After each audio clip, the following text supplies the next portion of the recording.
हम लोग बात कर रहे थे हमारे एसएससी सीजीएल की, सीजीएल 2025 की बात कर रहे थे।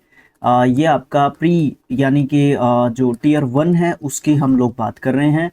ये आपका 12 सितंबर का सेकंड शिफ्ट जो है यहाँ पे रहने वाला है, ठीक है। इसमें हम लोग और ज़्यादा बेहतर तैयारी के साथ आए हैं और आपको पता है कि आप जब प्रैक्टिस करते रहोगे लगातार तो आप इम्प्रूव ही करते जाओगे, ये वाली चीज़ होती है। तो स्टार्ट करते हैं हम लोग 12 सितंबर का जो सेकंड शिफ्ट है आपका उसके साथ। विदाउट एनी डिले स्टार्ट करो। फर्स्ट क्वेश्चन आपसे क्या पूछा गया है? फर्स्ट क्वेश्चन आपसे पूछा गया है कि मोस्ट अप्रोप्रिएट सिनोनिम बताना है आप लोगों ने एशो का। एशो आपका क्या होता है? एक एडजेक्टिव जो है आपका वर्ड आपको देखने को मिलता है, ठीक है। अच्छा, इसका मतलब क्या होता है सर? हमें अच्छे तरीके से बता दीजिए। इसका मतलब सॉरी, अगर मैं इसको सॉरी एक बार मैं इरेजर ले लेता हूँ। ये मेरे से गलती हो गई है यहाँ पे। ये हमारा वर्ब के रूप में हम इसको देखते हैं। एश्योर्ड, एश्योर्ड ईडी लगा के आप इसका सेकंड और थर्ड फॉर्म बना सकते हैं। अच्छा, इसका मतलब क्या होगा सर? परहेज करना, परहेज करना, बचना, ये सब जो है मतलब आप यहाँ पे बोल सकते हो। सर हमें अब इसका सिनोनिम भी बता दीजिए। तो उससे पहले हमें सारे वर्ड्स को भी डिस्कस करना पड़ेगा, ठीक है। तो सबसे पहला वर्ड है एम्बेरस। एम्बेरस का मतलब आपको क्या देखने को मिलता है? एम्ब्रेस, एम्ब्रेस सॉरी, एम्बेरस तो शर्मिंदा करना होता है ना। एम्ब्रेस का मतलब होता है गले लगाना, गले लगाना, ठीक है। एम्ब्रेस्ड, एम्ब्रेस्ड इसका सेकंड एंड थर्ड फॉर्म होता है। शन, शन का मतलब आपको क्या देखने को मिलता है? त्यागना बोल सकते हो, त्यागना, या फिर छोड़ना भी आप यहाँ पे बोल सकते हो, कोई दिक्कत नहीं आएगी। शंड, शंड इसका सेकंड एंड थर्ड फॉर्म होता है, ठीक है।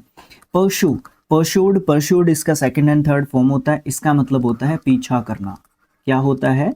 पीछा करना, ठीक है। वेलकम आपको पता है, वेलकम्ड, वेलकम होता है वेलकम्ड होता है स्वागत करना, ठीक है। ओके सर, इसमें से आंसर हमारा क्या निकल के आया? देखो, इसका मतलब है बचना या फिर परहेज करना, आप जो है यहाँ पे बोल सकते हो। सिनोनिम बताना है आपने तो आप शन बोल सकते हो, ठीक है। त्यागना या फिर छोड़ना, बचना, वही बात एक तरीके से हो जाती है। अगले क्वेश्चन पे चलते हैं। अगर चौथा ऑप्शन भी आ जाए, आ गया। उसके बाद देखो, choose the correct meaning of the idiom. Idiom पूछा है bend your backwards. Bend your backwards का मतलब क्या होता है? जब हम किसी की मदद करने के लिए या कुछ हासिल करने के लिए कुछ प्रयास करते हैं उसको कहते हैं बेंड ओवर, सॉरी योर नहीं है, ओवर बैकवर्ड्स, ठीक है। तो पहला ऑप्शन देखो, to perform a difficult physical feat, to exert oneself greatly, to help someone or achieve something, to avoid responsibility, to show extreme flexibility. Option number 2 या B, to exert, आप exert करते हो या कोई अपने आप को एक्सर्ट करता है बहुत अच्छे तरीके से हेल्प करने के लिए किसी की या अचीव करने के लिए कुछ, ठीक है। तो ये वाली बात आपकी बिल्कुल सही हो जाएगी, बेंड ओवर बैकवर्ड्स। भाई मैं आपको सलाह दूंगा, आपके 3D पे ही है, आपका दूसरा चैनल है 3D लर्निंग एकेडमी आपकी, ठीक है। वहां पे जाओ, एक प्लेलिस्ट है आपकी, ठीक है, एक प्लेलिस्ट है आपकी जिसमें आपके ब्लैक बुक से संबंधित आपके इडियम्स एंड फ्रेजेस उसमें हम लोगों ने करा रखे हैं, ठीक है। उसमें आपके इडियम्स एंड फ्रेजेस भी करवा रखे हैं सारे के सारे कंप्लीट, और उसमें आपके एमसीक्यूज भी करवा रखे हैं विद ओरिजन, विद ओरिजन। भाई आपका जो इडियम है पर्टिकुलर कहाँ से शुरू होता है, कैसे शुरू हुआ था, इस तरीके की बातें भी हमने वहां पे कर रखी हैं, ठीक है। तो इस तरीके से आप लोग देख सकते हो जाके। क्वेश्चन नंबर 3 की बात करते हैं।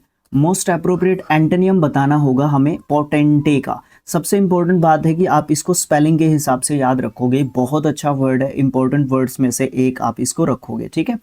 अब इसके मीनिंग पे आ जाओ, हिंदी से ही हम सीखना शुरू करते हैं ना। पोटेंटे का मतलब होता है शक्तिशाली शासक, शक्तिशाली शासक या राजा बोल सकते हो आप इसको, ठीक है।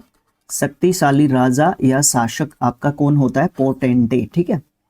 रूरल, रूरल होता है, रूरल, रूरल ग्रामीण होता है।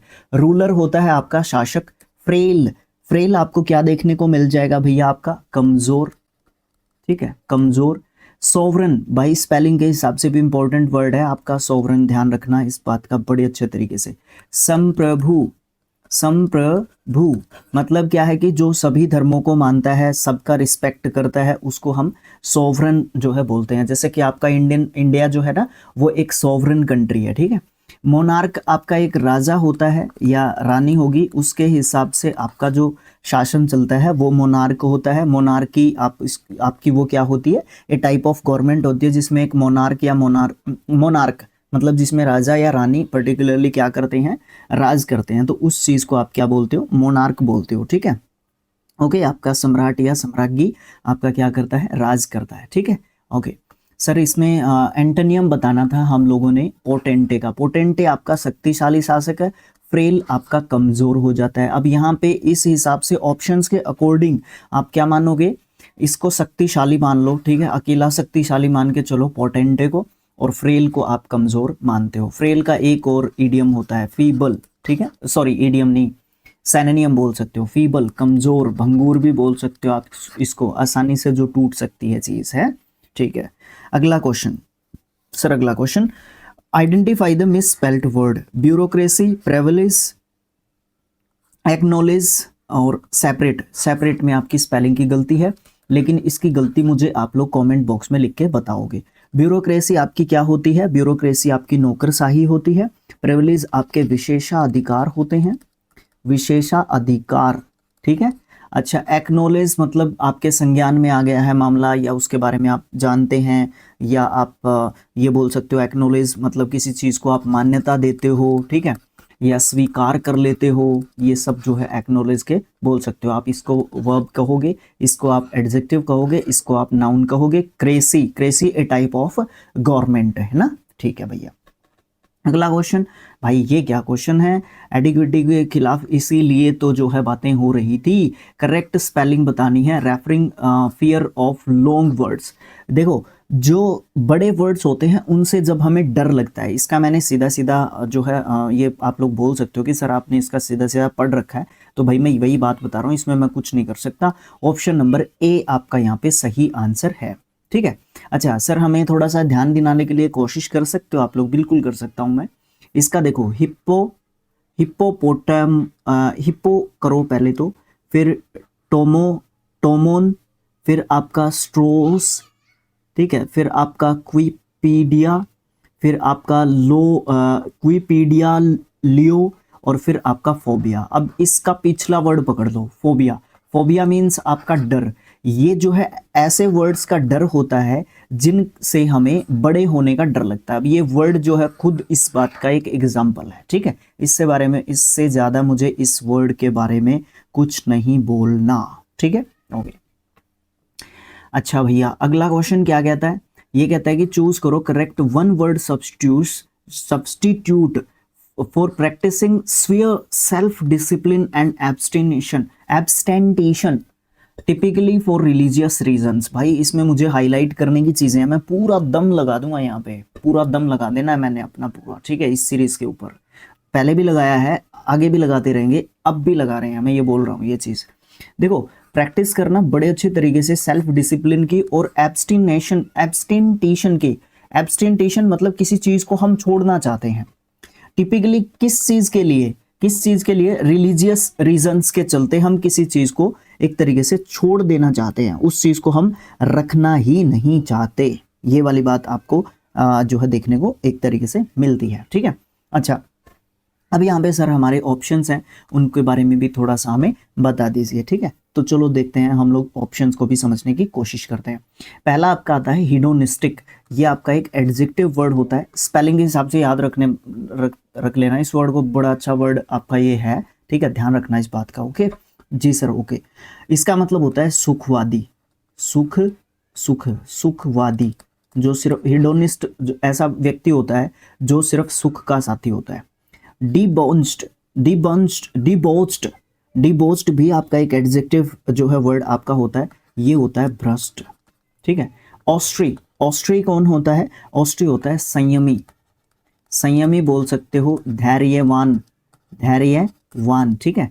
अच्छा, साइबेरिटिक, ये भी एक एडजेक्टिव वर्ड है, सारे ही एडजेक्टिव वर्ड्स हैं आपके चारों के चार, ठीक है। साइबेरिटिक ये होता है विलास प्रिय, आप इसको सुखवादी ही एक तरीके से बोल सकते हो, कोई दिक्कत यहाँ पे नहीं है, ओके, तो सर अब हमें अपना आंसर निकाल के दे दीजिए क्या है।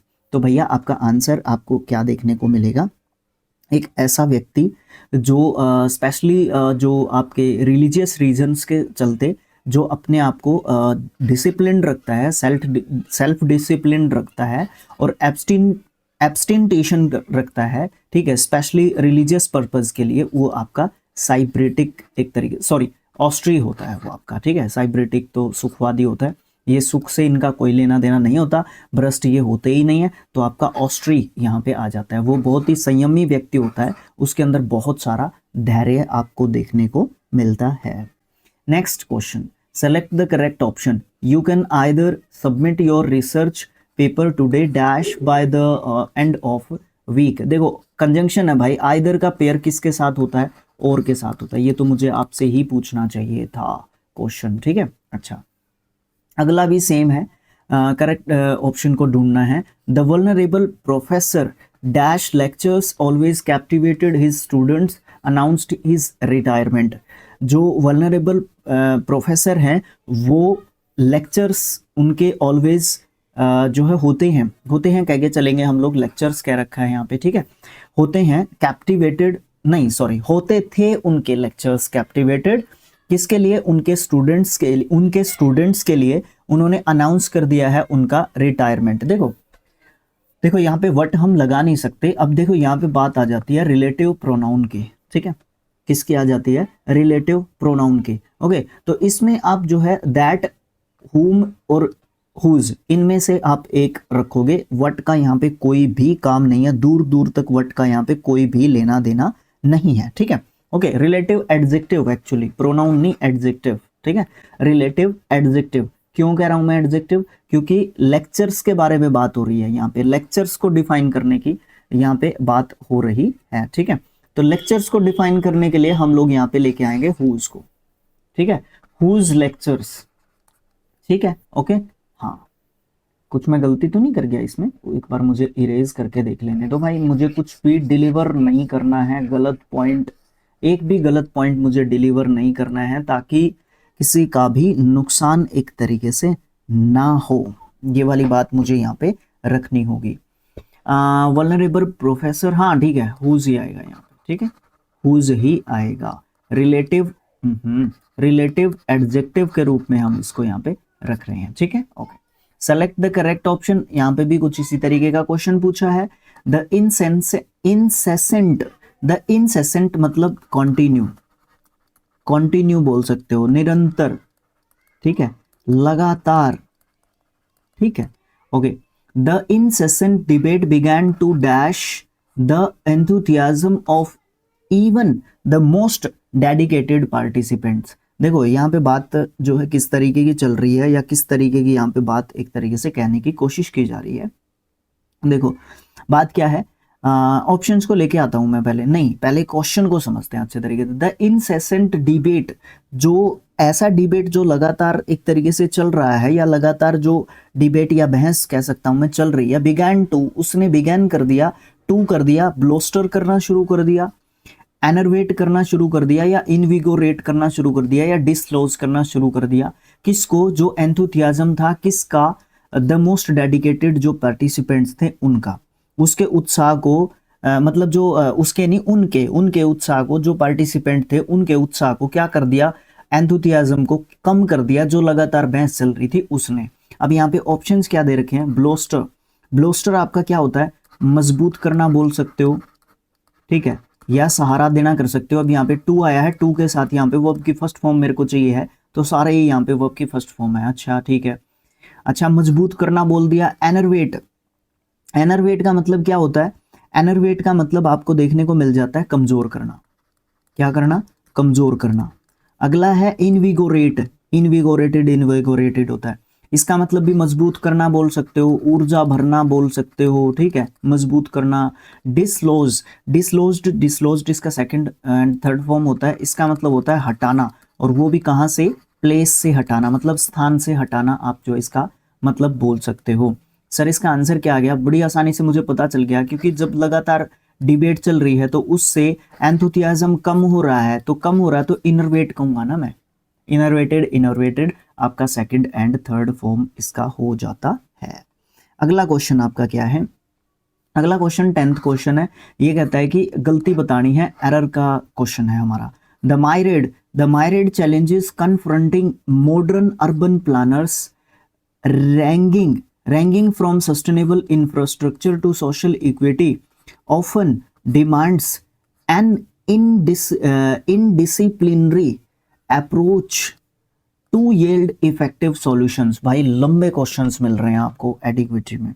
आप पिछले सॉल्यूशंस जाके देखोगे ना 2024 के, उसमें इतने लंबे क्वेश्चंस नहीं थे। इसमें थोड़े से जो लेवल है ना उसको थोड़ा सा अप एक तरीके से किया हुआ है। ये थोड़ा सा हमारे लिए मतलब एक बात है इम्पोर्टेंट जो है आपकी यहाँ पे एक तरीके से आपको बात देखने को मिलती है।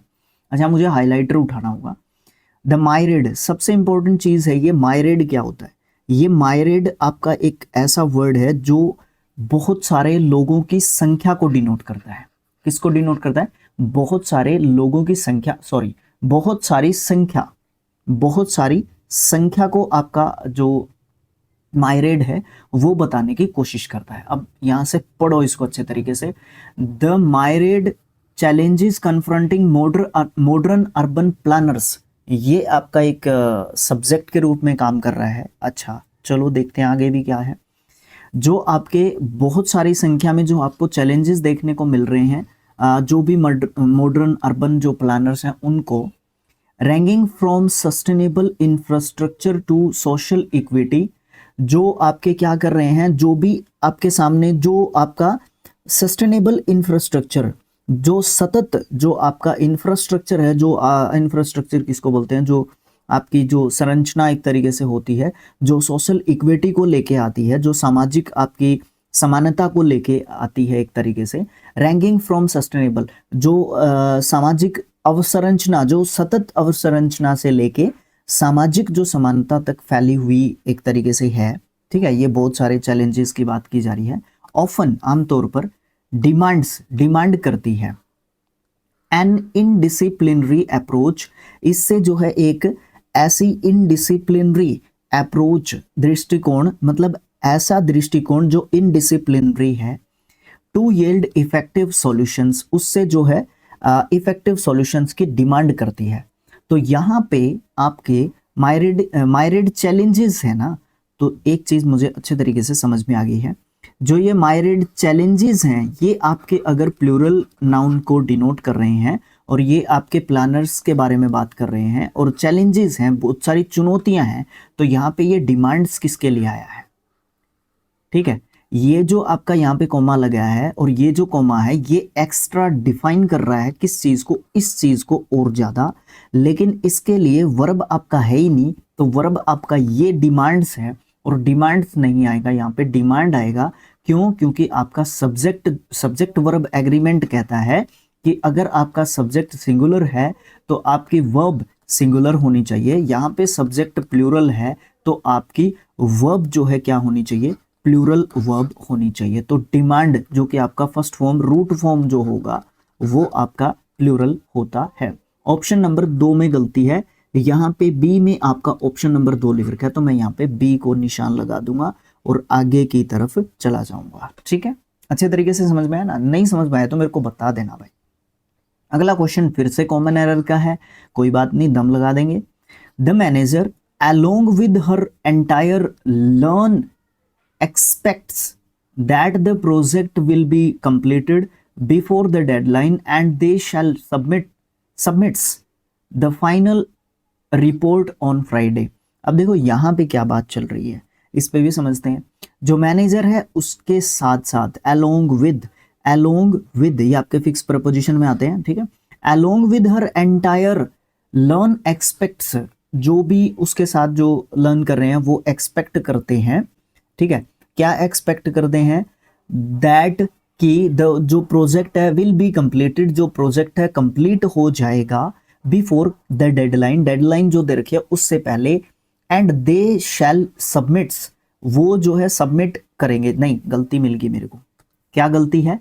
शैल के बाद आपका मॉडल है, मॉडल के बाद आप जो है वर्ब का फर्स्ट फॉर्म रखोगे, आप उसके साथ SES या थर्ड फॉर्म या सेकंड फॉर्म आप उसको नहीं कर सकते। मॉडल के साथ वर्ब का फर्स्ट फॉर्म ही रहेगा। ऑप्शन नंबर 3 में गलती है, 3C में लिख रखा है। बस ये आसान क्वेश्चन था पिछले के कंपैरिजन में। अगला क्वेश्चन क्या है सर? अगला क्वेश्चन है एक्टिव से पैसिव बनाना है। एक्टिव पैसिव का आपका ये क्वेश्चन आपको देखने को मिल रहा है।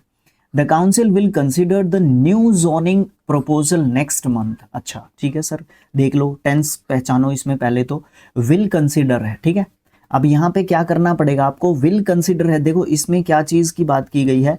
विल शैल वर्ब की फर्स्ट फॉर्म है ना, हाँ, इसको किस में चेंज करेंगे? विल शैल बी वर्ब का थर्ड फॉर्म। तो ये देख लो विल शैल बी वर्ब का थर्ड फॉर्म कहाँ पे लिखा हुआ है, बस ध्यान ही नहीं, बाकी करना ही नहीं। यहाँ पे वुड दे दिया, गलत। यहाँ पे विल बी कंसिडर्ड दे रखा है, ठीक है। हैज बीन कंसिडर्ड दे रखा है, गलत। इज बीइंग कंसिडर्ड दे रखा है, गलत। ऑप्शन नंबर बी आपका यहाँ पे सही आंसर हो जाएगा, ठीक है। दिक्कत यहाँ पे नहीं आनी चाहिए, ठीक है। ओके, पूरा बना के देखना है सर? पूरा बना के देख लो, कोई दिक्कत नहीं आएगी। अब देखो इसमें से आपका द न्यू जोनल प्रपोजल, यहां से आपका ये आ जाता है सब्जेक्ट। ये आपका सब्जेक्ट क्या, सॉरी ये उठा लेता हूं, ये आपका सब्जेक्ट आ जाता है। इसके साथ हम विल लगाएंगे, ठीक है। ओके, विल बी कंसिडर्ड हो जाएगा आपका स्पेलिंग, सॉरी स्पेलिंग क्या, वो थर्ड फॉर्म, ठीक है। उसके बाद हम लोग बाय लगा रहे हैं, उसके बाद आपका ऑब्जेक्ट के रूप में द काउंसिल लिख दिया जाएगा। और फिर ये जो नेक्स्ट मंथ है ये आपका पीछे हम लोगों ने लिख दिया एज इट इज, ठीक है। ऑप्शंस में से उठाना सीख लो, टाइम आपका बहुत ज्यादा बच जाएगा। अगला क्वेश्चन कहता है कि सेंटेंस जो है उसमें होमोनियम आपका दिया हुआ है हाईलाइटेड करके, उसका मतलब बताना है कि क्या हो जाएगा, ठीक है। देखो यहां पे है the monk wore a plain habit made of coarse wool. देखो यहां पे जो हैबिट है इसका मतलब क्या है? इसका मतलब है एक ऐसा कपड़ा जो उस मॉन्क ने सिर के ऊपर पहन रखा था, ठीक है। तो इसमें से कौन सा जो कपड़ा था वो था जो सिर के ऊपर उसने पहन रखा था, ठीक है। देखो the tailor stitches a new habit for ceremonial robe, इसकी बात नहीं हो रही है। Rising early had become a difficult habit to maintain, नहीं नहीं नहीं नहीं नहीं नहीं नहीं नहीं। अच्छा ठीक है। तीसरा पॉइंट है द एबेज हैबिट वॉज डेड, ये कुछ नहीं है। The costume designer studied the habit वोन इन मेडिवियल प्लेस, नहीं, ऑप्शन नंबर बी है। एक बात यहां पे और ध्यान रखना, यहां पे क्या चीज की जा रही है? The monk wore a plain habit made of coarse wool. देखो यहां पे हैबिट का मतलब क्या है? ऐसी चीज, देखो जो ऑप्शन नंबर बी में लिखा हुआ राइजिंग अर्ली, मतलब उसने उस चीज को क्या कर रखा है? डेवलप कर रखा है। और वो जो हैबिट है उसको बना के रखना बहुत ही डिफिकल्ट काम होता है जो इस मॉन्क ने बना रखी है। इस तरीके की कुछ बात यहाँ पे कहने की कोशिश की जा रही है, ठीक है। कहने का मतलब यह है, इन शॉर्ट आपका जो आंसर आएगा वो आपका कौन सा आएगा? ऑप्शन नंबर बी आएगा, ठीक है। ओके, एक आध की एक्सप्लेनेशन इधर उधर हो जाए तो मुझे माफ कर देना और बता देना, ठीक है। उसको हम थोड़ा सा और शॉर्ट वीडियो के माध्यम से या अलग से वीडियो बना के, है ना, इस तरीके से भी एक्सप्लेन कर लेंगे। कन्वर्ट करना है सेंटेंस को जो प्रोवाइड कर रखा है इसका पैसिव फॉर्म स्ट्रक्चर से एक्टिव फॉर्म स्ट्रक्चर में, ये उल्टा है। ये पैसिव वॉइस का सेंटेंस दे रखा है, इसको एक्टिव वॉइस में लेके आना है। चलो पकड़ने की कोशिश करो कि कैसे पकड़ सकते हैं। देखो, ए new satellite system is being developed by the aerospace engineers. आसान है, आप भी बता सकते हो। देखो इसमें क्या कर रखा है? इज एम आर प्लस के बीइंग, ठीक है, और फिर वर्ब की थर्ड फॉर्म कर रखी है। इसको जब मैं रिवर्स करूंगा तो प्रेजेंट कॉन्टिन्यूअस टेंस करूंगा, ठीक है। यानी कि इज एम आर प्लस के वर्ब के फर्स्ट फॉर्म के साथ आईएनजी, वही मेरा आंसर है जिसमें इज एम आर के साथ वर्ब के फर्स्ट फॉर्म के साथ आईएनजी दे रखा है, ठीक है। देखो यहाँ पे इंजीनियर्स के बाद डेवलप दे दिया, गलत। यहाँ पे डेवलप दे दिया, गलत। यहाँ पे आर डेवलपिंग दे रखा है, वेट करो। यहाँ पे हैज बीन डेवलप्ड कर रखा है, गलत। Option number C will be the correct answer. अब मुझे बनाना है सर, क्योंकि एग्जामिनर क्या कर सकता है? दो में भी एक जैसे ऑप्शन दे सकता है। टेंस को डिटेक्ट करने के बाद हमें अगर दो एक जैसे ऑप्शंस मिल जाते हैं, मान लो हमें यहाँ पे भी आर या इज डेवलपिंग मिल सकता था, तो उससे हम डिसाइड नहीं कर सकते कि हमारा कौन सा आंसर सही है। फिर हमें सब्जेक्ट की तरफ जाना होगा कि सब्जेक्ट द एरोस्पेस इंजीनियर्स है, तो ये आपका प्लूरल जो है नाउन है या सब्जेक्ट है, सब्जेक्ट कहूंगा यहाँ पे, तो उसके हिसाब से इज वाला नहीं होगा, हमारा आंसर आर वाला हो जाएगा। तो इस तरीके से भी देखना इंपॉर्टेंट हो जाता है, ठीक है। तो the aerospace engineers are developing a new satellite system, तो ए न्यू सैटेलाइट सिस्टम अपना हो गया सब्जेक्ट। अब देखो यहाँ पे इज है, किसको देखते हुए, इस सब्जेक्ट को देखते हुए, ये सिंगुलर सब्जेक्ट है तो इज है, यहाँ पे एरोस्पेस इंजीनियर्स प्लूरल सब्जेक्ट है तो यहाँ पे आर है। तो बस इस तरीके के डिफरेंसेस को समझना इंपॉर्टेंट हम लोगों के लिए है। अगर हम इन डिफरेंसेस को नहीं समझ पाए तो गलती हमसे होने की ज्यादा संभावना रहेगी। अगला क्वेश्चन आपका आता है, क्वेश्चन नंबर 15 से 19 की डायरेक्शन है आपकी, और ये आपका कॉम्प्रीहेंशन है। ज्यादा स्पीड से पढ़ूंगा मैं इसको, कमेंट कर देना अगर मुझे अलग अलग से पढ़ना है सर, मुझे तो वर्ब देखनी है, एडजेक्टिव देखना है, कौन किसका क्या है उस तरीके से देखना है, तो बड़े अच्छे तरीके से इसको समझाना है सर आपको, तो उसके लिए कमेंट्स में डालो सर हमें तो ये अलग से चाहिए, तो इसके लिए मुझे ज़्यादा से ज़्यादा कमेंट्स मिलेंगे तो मैं अलग से भी इसको बना दूंगा। यहाँ पे मैं इसको कंप्लीट करूंगा स्पीड के हिसाब से, ताकि मैं आपको ये बता सकूं कि क्वेश्चंस को कैसे हम अटेम्प्ट कर सकते हैं। करें शुरू, ठीक है। The digital device is system separating those with access modern information and communication technology (ICT) information and communication technology from those without poses a significant challenge to equitable development. अब ये बात जो है यहाँ तक आपको समझनी होगी, यहाँ तक हमारी एक लाइन कंप्लीट होती है, तो इसको पूरे अच्छे तरीके से समझ लो। यहाँ पे कहने की क्या कोशिश कर रहा है, ये जो लफड़ा है ना इसमें ये है डिजिटल डिवाइस। डिजिटल डिवाइस का मतलब क्या है, डिजिटल डिवाइस मतलब क्या है, देखो एक टाइम पे कंप्यूटर नया नया आया था, राइट। कंप्यूटर जब नया नया आया था तो कंप्यूटर ने बहुत सारे लोगों का क्या कर दिया था, ये बोल सकते हो उस जमाने में ये बातें फैली थी कि जॉब खा जाएगा, ये हो जाएगा, वो हो जाएगा, इस तरीके की चीज़ें हुई थी। तो वो डिजिटल डिवाइस की तरफ एक छोटा सा कदम था। आज के ज़माने पे आपका क्या आ गया है, आज के ज़माने पे एआई आ गया है। अब कह रहे हैं कि बहुत सारे लोगों की जॉब खा जाएगा, ये खा जाएगा, वो खा जाएगा, बिल्कुल खा जाएगा, लेकिन उसको सीख लेंगे तो कम लोगों की ज़रूरत पड़ेगी, फिर भी वो जॉब खा जाएगा। मेरी नज़र में तो वो जॉब खा रहा है, लेकिन जो लोग उसको सीखने तक नहीं पहुंच पा रहे हैं और वो लोग वो काम कर सकते थे, ठीक है, वो इतने कैपेबल नहीं है कि वो उस तरीके की शिक्षा एजुकेशन ले सकें, उस तरीके की लर्निंग कर सकें, तो उनकी तो जॉब गई भैया। तो वो वाली बात आपको देखने को मिल रही है, तो वो वाली चीज यहाँ पे देखने को मिल रही है हमें, ठीक है। उसी को डिजिटल डिवाइस कहा गया। तो जो डिजिटल डिवाइस है आपका, ठीक है भाई, यानी कि वो खाई की बात की जा रही है यहाँ पे, ऐसी जो है खाई की बात की जा रही है जो उन लोगों को अलग कर देगी जिनके पास आज के टाइम की मॉडर्न जो इंफॉर्मेशंस हैं या टेक्नोलॉजी जो है आपकी आईसीटी की बात की जा रही है, जिनके पास ये पहुंच है और जिनके पास नहीं है, उनके बीच जो खाई है वो यहाँ पे एक हमारे पास जो इक्विटेबल जो डेवलपमेंट की बात हम करते हैं, वो जो है उसके लिए एक महत्वपूर्ण क्या है, चैलेंज है, सिग्निफिकेंट चैलेंज है, एक चुनौती है ये हम लोगों के लिए, ठीक है।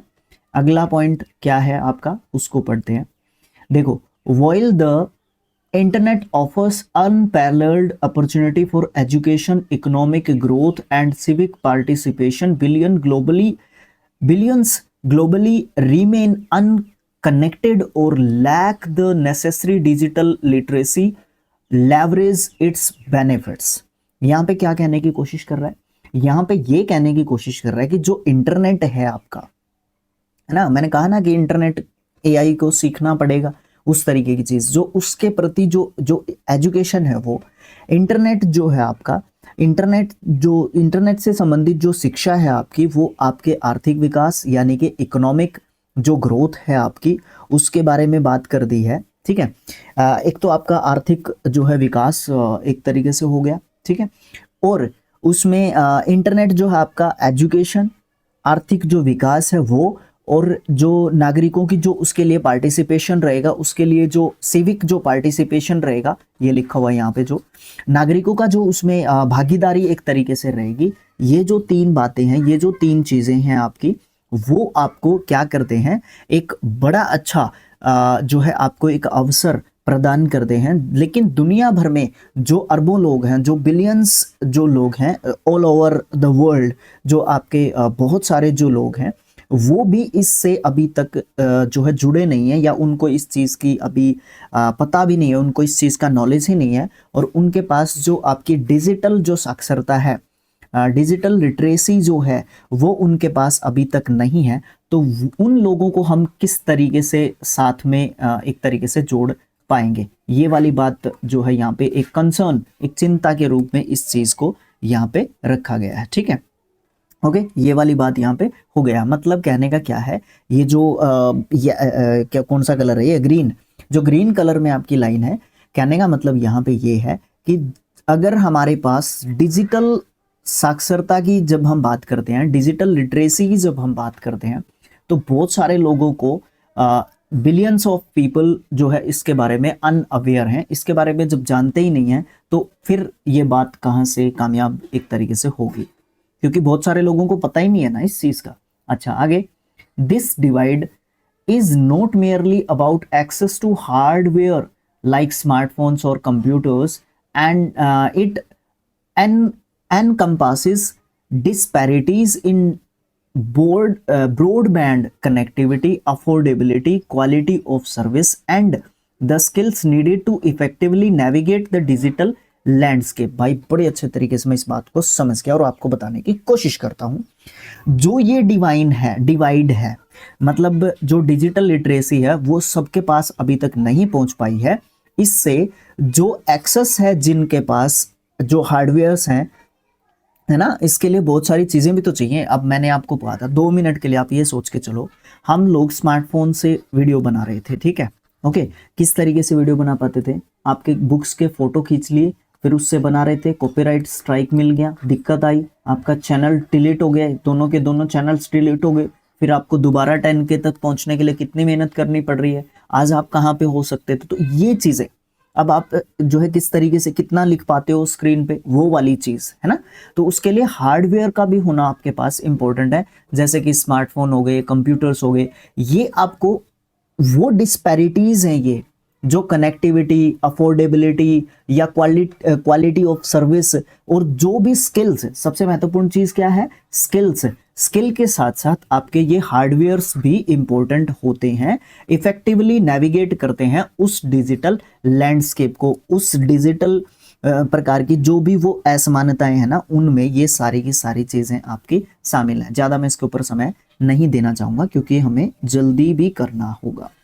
इन डेवलप्ड नेशंस, अब ये बात करेगा कि जो विकसित या विकासशील देश जो हैं उनके बीच में क्या जो है डिफरेंस आपको देखने को मिलता है। तो जो विकासशील जो आपके देश हैं, the divide the often manifests as a gap between urban and rural areas, मतलब वहां पे आपको ग्रामीण और शहरी क्षेत्रों में भी आपको डिफरेंस देखने को मिलेगा। जाहिर सी बात है, ये तो चाहे आपकी डेवलप्ड कंट्रीज हैं, चाहे डेवलपिंग कंट्रीज हैं, कौन सी भी कंट्रीज हैं, चाहे थर्ड क्लास कंट्री है, ये तो डिफरेंस तो आपको देखने को मिलेगा ही गांव और शहर के बीच में।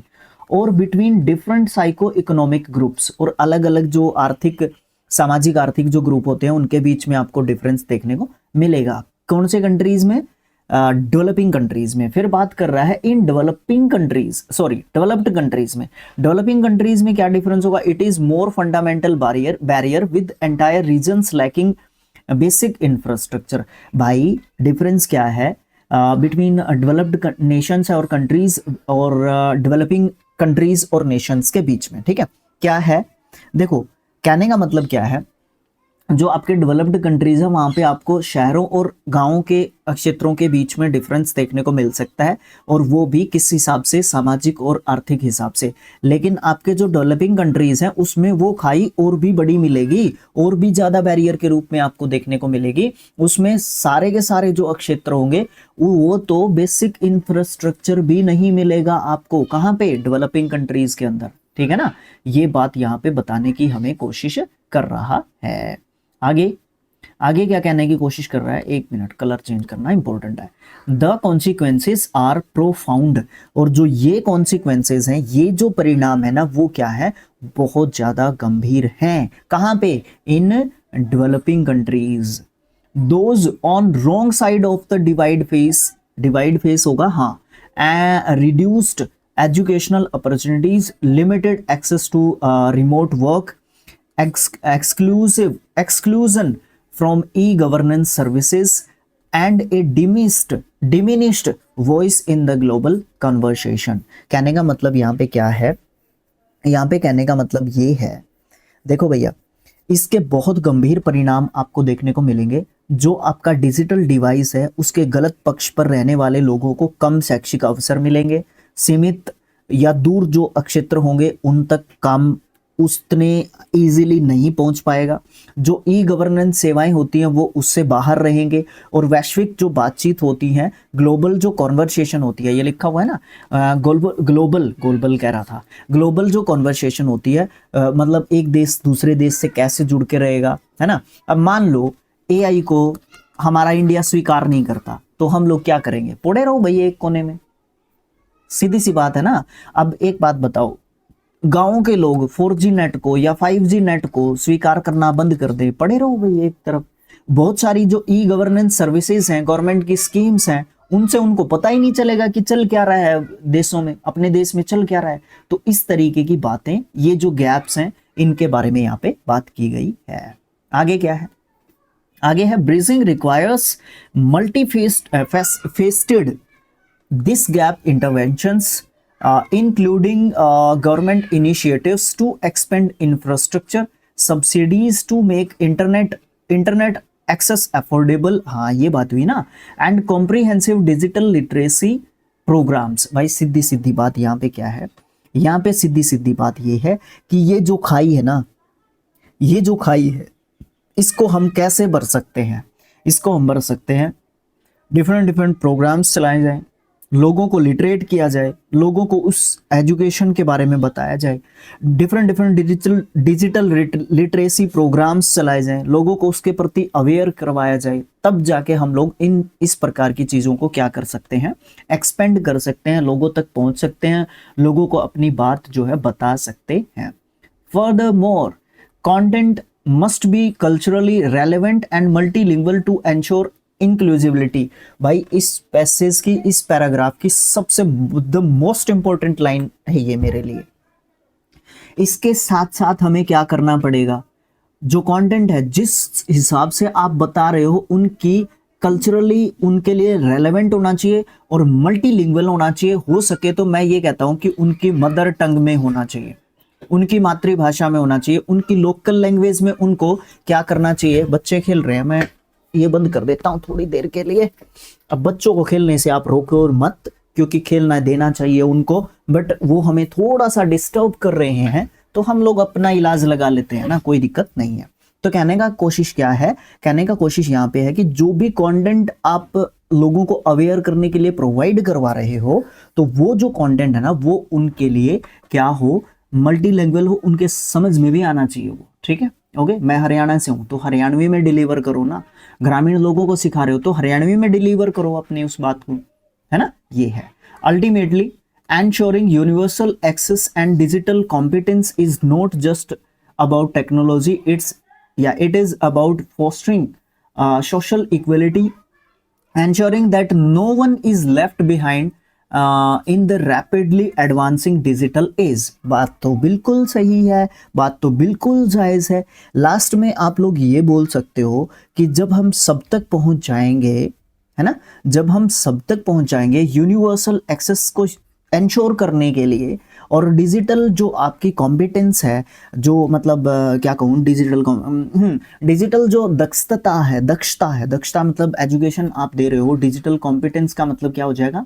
आप जो है डिजिटली मतलब चीज़ें किसी को सिखा रहे हो। फॉर एग्जांपल आप मुझे ये कहो कि सर आप कंप्यूटर की स्क्रीन पे कैसे लिख रहे हो, है ना, ये कैसे होगा सर? मैं वीडियो बनाना चाहता हूँ या वीडियो बनाना चाहती हूँ, तो मैं कैसे करूँ सर? तो फिर मैं आपको बताऊँ कि ऐसे करना पड़ेगा, उसके लिए ये हार्डवेयर चाहिए, ये सॉफ्टवेयर चाहिए। वो डिजिटल कॉम्पिटेंस आती है आपकी समझ में। आपको मैं क्या समझा रहा हूँ भाई, आपको पता है इस चीज़ का, है ना। तो उस चीज़ को हमें सिर्फ और सिर्फ टेक्नोलॉजी के रूप में ही नहीं बताना है, हमें उनको हमें सोशल इक्वालिटी और इंश्योर करना है कि कोई भी पीछे नहीं रहेगा। हम तेजी से एडवांस कर देंगे इस जमाने में, इस डिजिटल जो डिजिटल युग आपका जो चल रहा है, इसमें हम ये इंश्योर कर रहे हैं सबको कि किसी को भी जाने नहीं देंगे तुझे। वो वाली बात है कि हम पीछे नहीं रहने देंगे किसी को भी। इस डिजिटल जमाने में डिजिटली हम सबको सब चीजें सिखा के मानेंगे, ठीक है। डिफरेंट डिफरेंट प्रोग्राम्स हम चला के, ठीक है।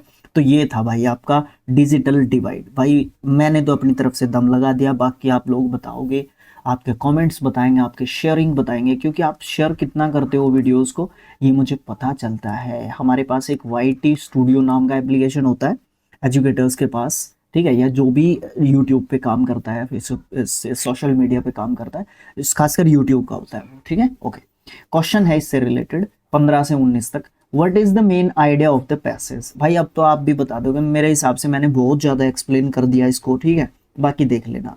The rise of new technologies, the challenges and consequences of the digital divide, the benefits of fast internet, गलत है ये तो सीधा ही। How governments provide technology, भाई option number B will be the correct answer.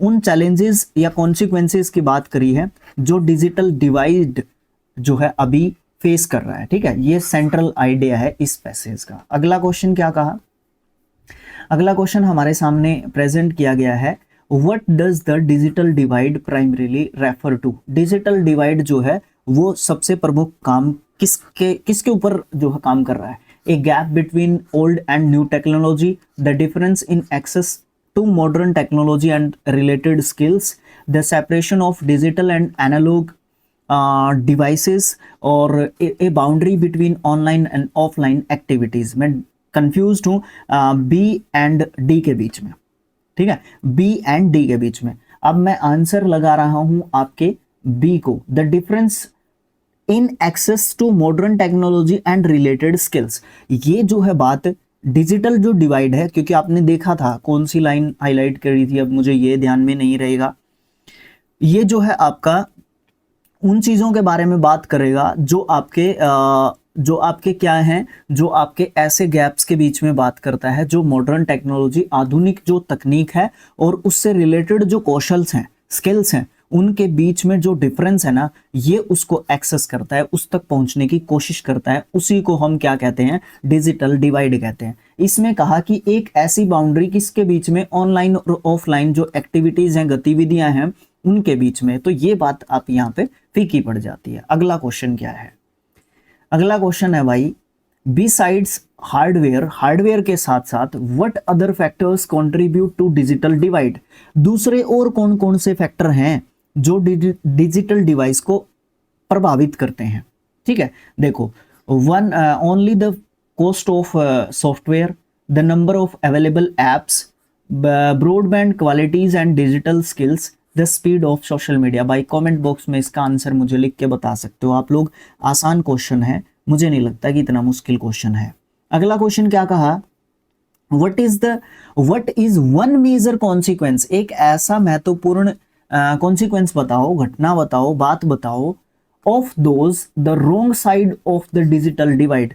Wrong side है जो digital divide की, increased opportunity for remote work, better access to e governance services, is not तो नहीं बोल दिया, नहीं, reduced educational opportunities, a louder voice in global services, sorry conversations. देखो यहाँ पे हमें क्या बात इसने कही है भाई, इसका एक जो है क्या बोल सकता हूँ मैं, इसको रोंग साइड बोल सकता हूँ इसकी, ठीक है, एक रोंग साइड बोल सकता हूँ किसकी, डिजिटल डिवाइड की। और जो महत्वपूर्ण कॉन्सिक्वेंस एक तरीके से है आपका, जो क्या कर देता है, रिड्यूस कर देगा एजुकेशनल जो आपकी एक तरीके से अपॉर्चुनिटीज हैं उनको, ठीक है ना।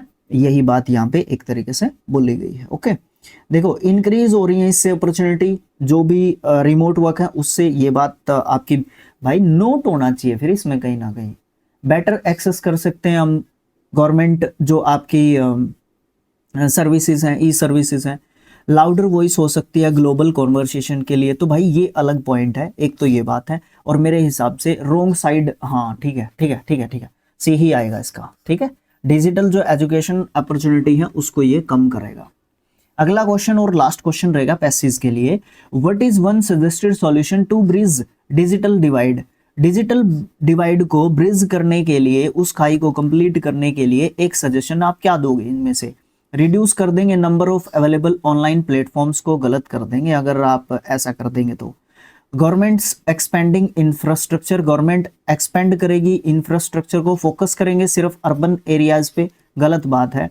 लिमिट कर देंगे एक्सेस कंटेंट को, ये भी गलत बात है। ऑप्शन नंबर बी अगेन आपका यहाँ पे बिल्कुल सही आंसर हो जाता है, कोई दिक्कत नहीं आएगी, क्योंकि गवर्नमेंट अगर एक्सपेंड करेगी ना इंफ्रास्ट्रक्चर को, लोगों को लिटरेट करने के लिए, ठीक है, तो उससे क्या होगा, और ज्यादा इसके बारे में अवेयरनेस आएगी और उसके बारे में जानकारी हमें प्राप्त होएगी। अगला क्वेश्चन भाई, अगला क्वेश्चन 20 और 21 क्वेश्चन है, उनके लिए सेम डायरेक्शन है। चूज करना है मोस्ट सुटेबल ऑप्शन जो रिप्लेस कर सकता है हाईलाइटेड पार्ट को या अंडरलाइन पार्ट को सेंटेंस के। 20वां क्वेश्चन देखो क्या है। 20वां क्वेश्चन ये कहता है scarcely had she finished her speech then the applause erupted, then the applause erupted। अब यहाँ पे क्या बात हमसे की जाने की कोशिश, यहाँ पे कहने की कोशिश क्या कर रहा है भाई, इसकी बात तो हमें एक तरीके से सुननी पड़ेगी भाई, ऐसे तो हम भाग जो है नहीं सकेंगे। ठीक है, चलो देखो, हाँ, एक चीज मेरे को याद आ गई, देखो क्या है। स्कार्सली के साथ आपका किसका यूज होता है? व्हेन का। ये रहा व्हेन और ये रहा व्हेन, इसका मतलब क्या है? ऑप्शन कहाँ पेन, ये ऑप्शन नंबर ए और डी को काट दो। ठीक है, क्या कर दिया हम लोगों ने, स्कार्सली के साथ व्हेन जो है आपका रहेगा फिक्स कंजंक्शन के रूप में, फिक्स कंजंक्शन पेयर के रूप में आपका रहेगा, तो ये देन मैंने काट दिया और यहाँ पे लिख दिया व्हेन। ठीक है, अच्छा अब व्हेन जो है दो में है, वही बात जो अभी हम 2 मिनट पहले, कुछ मिनट पहले कर रहे थे ऊपर, कि किस तरीके से हम इसको देखेंगे। वॉइस में था शायद, वो वॉइस का था क्या, या आपके नरेशन का क्वेश्चन था, जो भी था देख लेना। अच्छा अब मैं क्या करूं, द अप्लाउज यहाँ पे भी है, द अप्लाउज यहाँ पे भी है। अच्छा फिर क्या करूं सर? ठीक है, अब हैड इरप्टेड आएगा या इरप्टेड आएगा? देखो पास्ट में है आपका, यहाँ पे आपका हैड इरप्टेड कहाँ गया, हैड फिनिश्ड आपका यहाँ पे है, तो ऑप्शन नंबर सी आपका यहाँ पे क्या हो जाना चाहिए, सही आंसर हो जाना चाहिए, क्योंकि दोनों जगह आपका हैड इरप्टेड नहीं आने वाला, ये ध्यान रखना है आपको। ठीक है, कोई दिक्कत नहीं आएगी। ठीक है, तुक्का भी लगाना चाहो तो इसी तरीके से लगाना है। ओके ठीक है सर। अगला क्वेश्चन क्या है, अगला क्वेश्चन 21वां है, ये कहता है द कमेटी, कमेटी का स्पेलिंग इंपॉर्टेंट है और एसएससी का तो भाई साहब वन ऑफ द फेवरेट्स में से एक रहा है। Decided on to postpone the decision until the next meeting. भाई भाई भाई भाई भाई भाई भाई भाई भाई देखो, इसमें से एक हमें चूज करना है। मैं इस ऑन को काट देता हूं यार, टू पोस्टपोन लिख देता हूं अकेला, दिक्कत क्या है, टू पोस्टपोन लिखूंगा। Decided to postpone the decision until the next meeting. Committee ने डिसाइड किया, निर्णय लिया कमेटी ने पोस्टपोन करने के लिए उस निर्णय को, अंटिल जब तक, कब तक, द नेक्स्ट मीटिंग, जब तक नेक्स्ट मीटिंग नहीं होगी, इसके ऊपर भाई कोई बात नहीं होगी, बस कह दिया तो कह दिया, बस ये वाली बात आपको देखने को मिलती है। अगला क्वेश्चन है आपका 22वां और 23वां, उसके लिए डायरेक्शन देख लो। A sentence is provided in direct speech from four options given, given जो ऑप्शंस हैं चूज करो one that mostly accurately conveys the sentence in its corresponding indirect speech. देखो कहने का मतलब क्या है, आपको इनडायरेक्ट स्पीच जो है दे रखी है, सॉरी डायरेक्ट जो स्पीच है वो आपको दे रखी है, उसको इनडायरेक्ट जो आपकी स्पीच है उसमें चेंज करना है। कहने का मतलब क्या है, नरेशन में। इसका मतलब क्या है, क्लियर हो जाता है कि जो मैं क्वेश्चन की कोशिश बात कर रहा था वो वॉइस के क्वेश्चन थे, अब आपके नरेशन के 2 क्वेश्चन हैं, देख लो जल्दी जल्दी। क्वेश्चन नंबर 22 क्या कहता है, the teacher asked why are you late today. अब भाई यहाँ पे मैं जाता हूँ एक जो है एक अप्रोच के साथ कि मैं इसको क्वेश्चन के अंदर, इसके अंदर मुझे लेने हैं 2 नंबर, तो मेरे 2 नंबर कैसे कंप्लीट हो। द टीचर आस्क्ड क्या रखा है इसने रिपोर्टिंग वर्ब में, ठीक है, तो ये the teacher asked, the teacher asked, the teacher asked, the teacher asked है, तो इस पे मुझे देना ही नहीं है ध्यान। फिर मेरा आया यहाँ पे why are you late today, ये इंटेरोगेटिव सेंटेंस दे रखा है रिपोर्टेड स्पीच के अंदर, ठीक है। ओके, करे बहुत ज़्यादा टाइम हो गया भाई, हरियाणवी निकल रही थी, करे घने दिन हो गए भाई, देखो माफ़ कर दियो अगर गलती हो जाए तो। अच्छा ठीक है, कोई नहीं सर, कर देंगे, बोले बोले बोले वाले बच्चे हैं भाई, हमारे साथी बहुत बोले वाले हैं, माफ़ कर देंगे, कोई दिक्कत नहीं है। लेट्स फोकस, दोबारा से देखो इस चीज़ को। वाई आ रहा है तो वाई सब में ही आ रहा है। अच्छा सर, अब क्या करूं मैं? अब देखो यहाँ पे आपका इंटरोगेटिव सेंटेंस है तो हेल्पिंग वर्ब पहले जा रही है, तो यू जो है आपका सब्जेक्ट है। अब हमारा जो इंपॉर्टेंट पॉइंट है वो कहता है यू क्या है आपका, सेकंड पर्सन है सर, SON सन। सेकंड पर्सन जो आपका है वो आपका ऑब्जेक्ट के अनुसार चेंज होता है, तो इसमें ऑब्जेक्ट कहाँ है? यहाँ पे तो है ही नहीं सर ऑब्जेक्ट है, तो यहाँ पे तो ऑब्जेक्ट है ही नहीं। तो ठीक है सर, ऑब्जेक्ट यहाँ पे नहीं है तो मैं मान लेता हूँ, अंडरस्टूड कर लेता हूँ, ठीक है। ऑब्जेक्ट मैंने अंडरस्टूड कर लिया, ठीक है सर, अंडरस्टूड कर लिया, तो उसके बाद मैं चला जाता हूँ। फिर यहाँ पे आर लिख रखा है उससे पहले, ठीक है, आर लिख दिया उससे पहले, ये तो गलत बात होगी भाई, आर इससे पहले तो लिखना नहीं, क्योंकि यहाँ पे आप इसको इंटेरोगेटिव लिख नहीं सकते। यहाँ पे इसने वोज पहले लिख दिया, ये इसलिए गलत हो गया आपके ये दो क्वेश्चन, ठीक है सर। ये भी बात मैंने मान ली, ठीक है जी, मान ली तो ठीक है। फिर इसका मतलब मेरा क्या आ गया, यहाँ पे आई आ गया, आई आ गया सर। अब ये यहाँ पे भी आई आ गया, ठीक है सर, आगे चलता हूं मैं, ठीक है जी, आगे चलता हूं।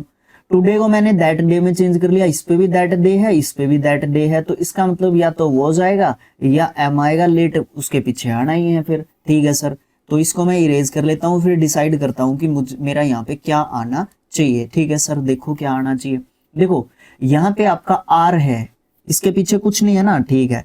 तो जब आपका इज एम आर होता है तो आप उसको किस में चेंज करोगे, वॉज या वर में चेंज करोगे, तो आपका फिर क्या आना चाहिए, वॉज आना चाहिए, एम नहीं आना चाहिए, ठीक है। तो आपका इसलिए ऑप्शन नंबर सी भी कट गया, ऑप्शन नंबर 1 जो है यहाँ पे सही उत्तर हो गया है, ठीक है। सीधा आप अटैक करना चाहते थे तो आप ऐसे कर सकते थे, सर द टीचर आस्क्ड लिख रखा है, द टीचर आस्क्ड सब में लिख रखा है, why are you late today, इस पे अटैक करना सीधा, इसको देखना ही मत, इस पे अटैक करना, इसको तब देखना जब दो में एक जैसा मिल जाए आपको रिपोर्टेड स्पीच, ठीक है, ये ध्यान रखना है, ठीक है। Okay okay sir. अब यहाँ पे दे दिया why are you late today दे दिया सर, यहाँ पे इज एम आर के बाद कुछ दे रखा है, नहीं दे रखा है सर, तो इज एम आर को किस में चेंज करते हैं, वॉज वर में चेंज करते हैं, तो आई के बाद वॉज लिख रखा है, आई के बाद वॉज लिख रखा है, कहाँ पे लिख रखा है, कहीं पे नहीं लिख रखा, एक में ही लिख रखा है, तो ऑप्शन नंबर ए लगाया, और मैं तो भाई आगे भाग जाऊंगा अगले क्वेश्चन के पास, क्योंकि मुझे टाइम बचाना है, ठीक है, टाइम बचाना है तो मेरे को जाना पड़ेगा फिर उसके लिए, ठीक है, ये चीज है भाई। अगला क्वेश्चन क्या है सर, ये है he urged us to complete the assignment before the deadline. अच्छा यहाँ पे उल्टा दे दिया, यहाँ पे हमें क्या दे दिया, यहाँ पे हमें इनडायरेक्ट दे दिया, उसको डायरेक्ट में चेंज करना है, उल्टा करना है। तो देखो फिर क्या करना है उल्टा, सबसे पहली बात तो ये है अटैक कहाँ पे किया जा सकता है सर, देखो भी अटैक कहाँ पे कर सकते हैं, तो चलो भाई देखो, देखो कहाँ पे कर सकते हो, ही अर्ज्ड, ही अर्ज्ड, ही अर्ज्ड इसमें लिखा है, ही सैड लिखा है, ही आस्क्ड लिखा है, ही सैड लिखा है, इसमें तो मैं खास डिसाइड कर नहीं पा रहा सर। चलो फिर ठीक है, दूसरी बात पे डिसाइड, दूसरी चीज पे अटैक करो। He urged us to complete the assignment, ये अस लिखा हुआ है ना, इससे मुझे क्या करना पड़ेगा, इससे मुझे लेके आना पड़ेगा मेरा सब्जेक्ट, इससे मुझे क्या लेके आना पड़ेगा, मेरा सब्जेक्ट मुझे इससे लेके आना पड़ेगा भाई, ठीक है। तो फिर अब सब्जेक्ट लेके आना पड़ेगा, तो फिर मैं सब्जेक्ट तो इससे भी लेके आ सकता हूँ भाई, ठीक है। चलो देखता हूँ, सब्जेक्ट तो मैं लेके नहीं आऊंगा इसमें, क्यों, क्योंकि ये ऑब्जेक्ट लिख रखा है, तो सब्जेक्ट का यहाँ पे कोई मतलब नहीं बनता, ठीक है सर। फिर तो मैं एक काम कर लेता हूँ, अच्छा ठीक है, कुछ कुछ समझ में आई कहानी। फिर टू कंप्लीट, कंप्लीट लिख रखा है, ठीक है सर, टू कंप्लीट लिख रखा है, तो फिर मैं इसको टाल देता हूं, ठीक है। The assignment before the deadline, before the deadline मेरा ऐसा कैसा रहना चाहिए, ठीक है सर। तो यहाँ पे ऑप्शन नंबर बी आपका सही आंसर है, ठीक है, ऑप्शन नंबर बी आपका सही आंसर है, बस फालतू का डंडा करना ही नहीं है मेरे को, ऑप्शन नंबर बी मेरा यहाँ पे बिल्कुल सही आंसर आ गया है। सर थोड़ा सा और एक्सप्लेन कर दो, ताकि थोड़ा सा मेरे को क्या करे, मेरे को क्या हो जाए कि थोड़ा सा मेरे को समझ में आ जाए एक बार, ठीक है। ओके चलो देखते हैं भाई, थोड़ा और देख लेते हैं इसको। ही सैड मैंने रखा आर्ग्यूड का, अर्ज का, ठीक है, ये तो बात फिर भी समझ में आई, तुक्के से तो आ गया, इसके लिए मुझे आप माफ कर दो, इसके लिए मुझे आप क्या कर दो, माफ कर दो, ठीक है। ओके, इसको मैं है ना अलग से एक्सप्लेन करूंगा, क्यों, क्योंकि अभी एक तो आपका ये वीडियो लंबा जा रहा है, एक तो ये बात है। दूसरी बात क्या है, इसके लिए वो एक्सप्लेनेशन मेरे दिमाग में नहीं आ रही जिससे मैं आपको इतने अच्छे तरीके से बता सकूं कि इसको मैंने इस तरीके से एक्सप्लेन कर दिया और आप भी एक होगी सर या भाई साहब आपने अच्छा बोल दिया और बड़ा मजा आया, ठीक है, ये बात है, ठीक है। तो थोड़ा सा ये सेंटेंस थोड़ा सा अच्छे लेवल का दे रखा है, तो हम इसको बाद में एक्सप्लेन कर देंगे। बाकी एक बार सोच लो, नहीं सोचते नहीं, अगला क्वेश्चन ही करवा देते हैं। अगला क्वेश्चन देखो भाई क्या है, बाकी एक बार और देख लेता हूँ मैं इसको, थोड़ा सा अगर अच्छी चीज समझ में आ रही है। Urged us to complete the assignment before the deadline, complete the assignment before the deadline he said। हाँ, ये तो मैंने सही ले लिया भाई, इसका आंसर ठीक है। बाकी कोई बात नहीं, अगले जो है राउंड में इसको देख लेंगे, कोई दिक्कत नहीं है। स्पेशल आपको स्पेशली नरेशन के क्वेश्चन करवा देंगे, उसमें अच्छे तरीके से व्हाइट बोर्ड पे एक्सप्लेन कर देंगे यार, ड्रो मत। अगला क्वेश्चन है 24th, rearrange the following sentence from the coherent paragraph. अच्छा भाई ठीक है, चलो देख लेते हैं पैराग्राफ को भी। पहली लाइन में बोला इसने, this often leads to misunderstandings, frustration and a breakdown in teamwork. semantic barriers arising from different interpretations of words or jargon are particularly common. Effective communication is frequently hindered by various obstacles in workplace। मेरे हिसाब से तीसरा point कहीं पे पहले number पे ले रखा है, इसमें ले रखा है, इसमें भी ले रखा है। मेरे ख्याल से यहीं से स्टार्ट होना चाहिए, 100% यहीं से स्टार्ट होना चाहिए तीसरे पॉइंट से, ठीक है। चलो कोई नहीं, फिर भी देख लेंगे। अच्छा, overcoming these requires clarity in language, active listening and apathy for diverse perspectives. हाँ ठीक है, ओके, मेरा पहला पॉइंट है तीसरा। अब तीसरा यहाँ पे भी है, तीसरा यहाँ पे भी है, इन दोनों को मैंने उड़ा दिया। क्यों? क्योंकि इफेक्टिव कम्युनिकेशन की बात हो रही है, इसीलिए जो है मैं इसको पहले पॉइंट पे रख रहा हूं, ठीक है, रख दिया, ठीक है सर। अब मैं इसको उठा लेता हूं इस पॉइंट को, क्योंकि कई बार ये होता है कि पहले का आंसर नहीं होगा, तो मैं तीसरा उठा लेता हूं। फिर मैं ले लेता हूं, this often leads to misunderstandings, frustration and a breakdown in teamwork. चलो कुछ हद तक मैं इसको ले लेता हूं। अच्छा, फिर क्या लिया, सीमैटिक बैरियर्स। नहीं भाई, इसको काट दो, ऑप्शन नंबर 1 को आप लगा दो, ठीक है, ये वाली बात आपकी बिल्कुल सही हो जाएगी। देखो, इफेक्टिव लर्निंग के बारे में बताया, फिर उसके बारे में एक खास बात बताई जो कि सीमेंटिक बैरियर्स के बारे में बात करती है। फिर जो है पहले पॉइंट में एक बात बताई है इसने, क्या, मिसअंडरस्टैंडिंग्स के बारे में इसने बात की है कि ये जो बात है ना, इसका परिणाम बताया है, इसकी मतलब इसका एक रिजल्ट एक तरीके से आपको देखने को मिलता है फर्स्ट पॉइंट में। और चौथा जो पॉइंट है उसमें आपका क्या बताया है, सॉल्यूशन बताया है, क्योंकि इसको रिक्वायर होगी एक क्लैरिटी लैंग्वेज में, जो कि एक्टिव लिसनिंग है और एपैथी है, किसके लिए, डाइवर्स जो आपके पर्सपेक्टिव्स है उसके लिए, ठीक है। तो ऑप्शन नंबर ए जो है आपका बिल्कुल सही आंसर हो जाएगा। अगला क्वेश्चन क्या है, सेम यही क्वेश्चन है, रीअरेंज करना है कोरेंट पैराग्राफ में उसको, ठीक है। चलो पढ़ो sir.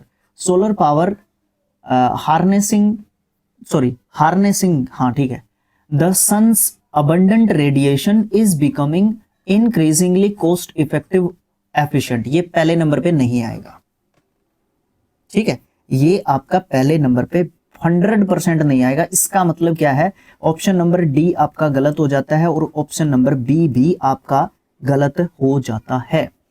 The world is actively seeking sustainable alternatives to finite fossil fuels for its energy needs. मैं इसको पहले नंबर पे रख रहा हूं अभी तक के लिए, क्योंकि 2 ही पढ़ी हैं, ये तो पहले नंबर पे आना नहीं है, क्योंकि सोलर पावर की बात करी थी लेकिन उसके बारे में बात नहीं करी थी। लेकिन यहाँ पे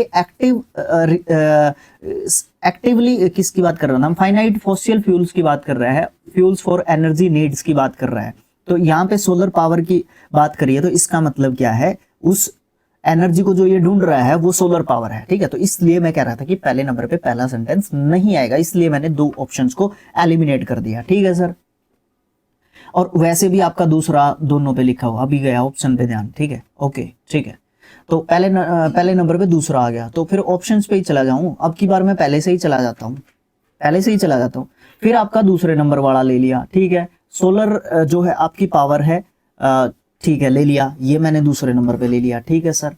फिर मेरा तीसरा आया तीसरे नंबर पे और चौथा आया चौथे नंबर पे। देखो विंड एनर्जी, अच्छा यहाँ पे आपकी सोलर एनर्जी के बारे में बात कर ली, जिसमें से ये आपकी एक्टिवली ऐसी सस्टेनेबल अल्टरनेटिव्स के बारे में बात हो रही है। तो पहले नंबर पे दूसरे नंबर वाले सेंटेंस में सोलर एनर्जी के बारे में बात कर ली, तीसरे नंबर वाले में विंड एनर्जी के बारे में बात कर ली, जो कि डिराइव्ड होगा एटमॉस्फेरिक करंट से, प्रोवाइड करेगा एक दूसरी क्लीन और रेडीली अवेलेबल सोर्स के बारे में। वेरी गुड, ऑप्शन नंबर 1 ही सही है, कंफर्म हो गया। ऑप्शन नंबर 3 गलत हो गया, क्योंकि दीज इनएग्जिक्यूटेबल कह रखा है। दीज इनएग्जिक्यूटेबल, दीज किसको कह रहा है?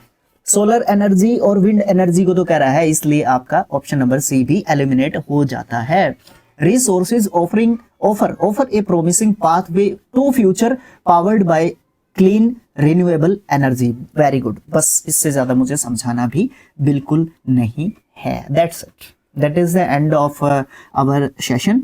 नेक्स्ट जो आपका शिफ्ट रहेगा, थर्ड शिफ्ट रहेगा आपका 12 ऑफ सितंबर का 2025 का, जो आपका CGL 2024 टीयर 1 के बारे में सॉल्यूशंस की बात कर रहे हैं, वो भी शिफ्ट वाइज।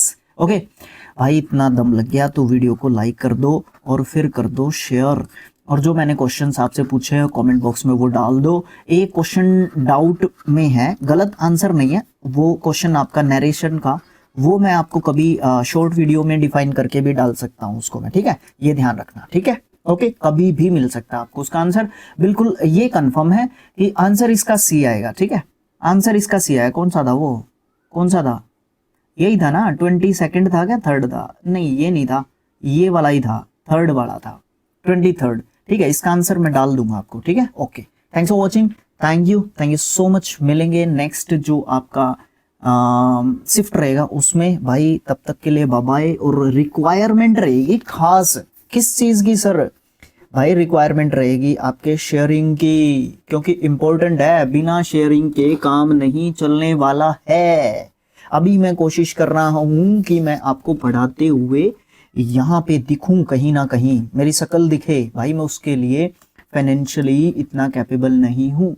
आपको मैं आराम से बता रहा हूँ भाई, हम लोगों ने ग्रीन स्क्रीन का प्रबंध किया है ताकि हम लोग, मैं आपको यहाँ पे पढ़ाते हुए दिखूं, यहाँ पे लिखते हुए, ताकि आपको दिक्कत ना आए और भी मजा आए, ठीक है भाई। बाकी आपकी मर्जी है, देख लो भाई, ठीक है। Okay, thanks for watching.